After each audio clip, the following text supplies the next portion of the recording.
Здравейте, казвам се Георги Далеев и в това видео ще ви върна назад към времето на прабългарите, за да ви представя най-значимите им лидери. Ще се съсредоточим върху тяхната биография и с какво те са допринесли за възхода на българската държава. Приятно гледане! Кубрат е владетел от рода Дулу. Ръководи племето Оногундури, успешно обединявайки прабългарските племена, северно от Кавказ и Черно море. Той установява могъщ племенен съюз, наречен Стара Велика България.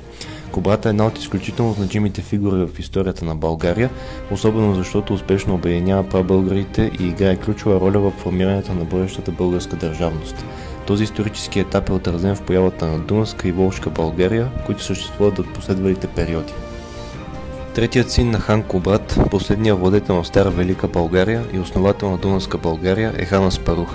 Аспарух преминава в историята като победител над императора на Византия Константин IV. Той формира съюз с 7-те славянски племена, което води до установяването на българската държава. През 681 г. тази държава официално призната от Византия. Аспарух, произлизащ от рода Дулу, остава в историята като ключова фигура в становището на българската държавност. Тервел е син на Аспарух. Помага на византийски император Юстиниан II да си върне престола, срещу което получава областта Загоре и титлата Кесар, с което се създава прецедент в историята. Побеждава арабите край Константинопол през 717 година. Съществуват хипотези, че в чест на Тервел е създаден най-внушителният старобългарски монумент, запазен в Европа – барелефът Мадарски конник, израз на величието на българската държава. Хан Крум укрепва българската позиция на Балканския полуостров благодарение на редица успешни победи на бойното поле. Въвежда политика на приобщаване на славяните към властта, като започва провеждането на административни реформи. Издадените от ханът закони са първите писмени законодателства за българската държава.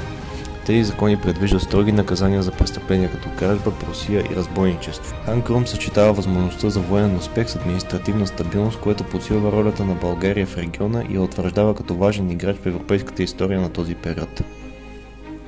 Хан Омуртаг остава в българската история със значителната си строителна дейност, която допринася за развитието на плисково-преславската култура.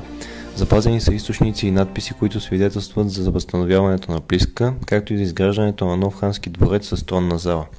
Тези доказателства остават в историята като свидетелство за значителния принос на хан Омуртаг за културното и строително развитие на българската държава през този период.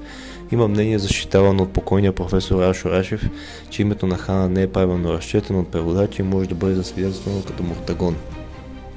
Това беше от мен. Надявам се да ви е било интересно видеото ми за най-значимите прабългарски владетели. И не забравяйте, народ, който не познава миналото си, няма бъдеще. Довиждане и до нови срещи!